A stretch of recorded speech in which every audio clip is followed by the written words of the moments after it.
For years, I tried to fit in. I looked for the map in all of the wrong places. I looked for the map in academic achievement, attending NYU, graduating with high honors. I was a research associate at Harvard Business School in collaboration with Harvard Psychology Department. None of it helped. I continued searching. I ended up in Thailand in a tantric yoga cult. For 2 years I lived in Thailand. Luckily, I was able to separate myself enough from the noise. I met many people from all over the world. I realized that the people I met from Israel had something special about them, a higher level of consciousness than those around them. When I came back home, a friend of mine told me that I should explore my own heritage. Shortly thereafter, I ended up at Yeshiva Or Sameach, Happy Light, in Jerusalem. It was here that I began to understand the knowledge and wisdom that had been passed down to us generation after generation by our ancestors. I understood. I didn't have all of the answers. I wasn't ready yet to break my ego. I still thought that the tools, the meditations, the techniques from Thailand must be better than this. But really, I was holding on to something, an ego trip. Later, I would learn. Judaism teaches that those that came before us in earlier generations were closer to God. The Garden of Eden is about full God consciousness. Adam HaRishon, the first man, had full knowledge of God. As he sinned, as he misaligned himself, that knowledge became less and less, and all of humanity suffered as we fell. The first person to reverse this trend was our ancestor, Avraham Avinu. Jewish time is cyclical. It starts at a single point and spirals outwards.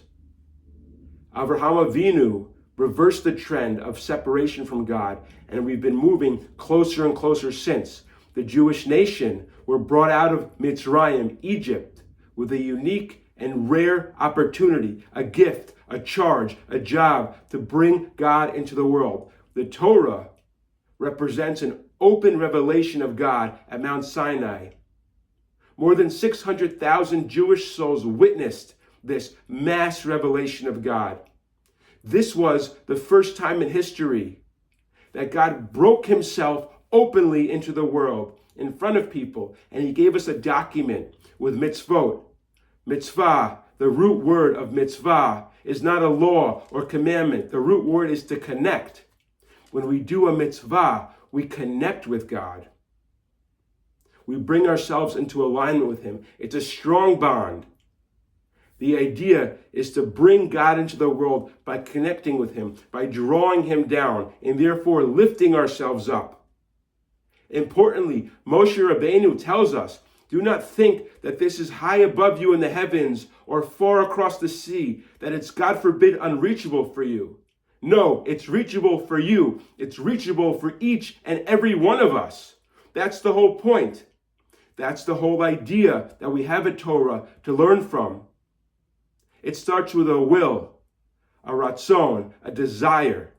And God says, famously, open him and opening the size of the eye of a needle, and he'll allow us passageway in. He'll allow us to drive caravans through the eye of the needle. God wants us to be successful in our mission of bringing him into the world. The only thing required at this stage for many of us is curiosity, a letting go of the things that we thought we knew.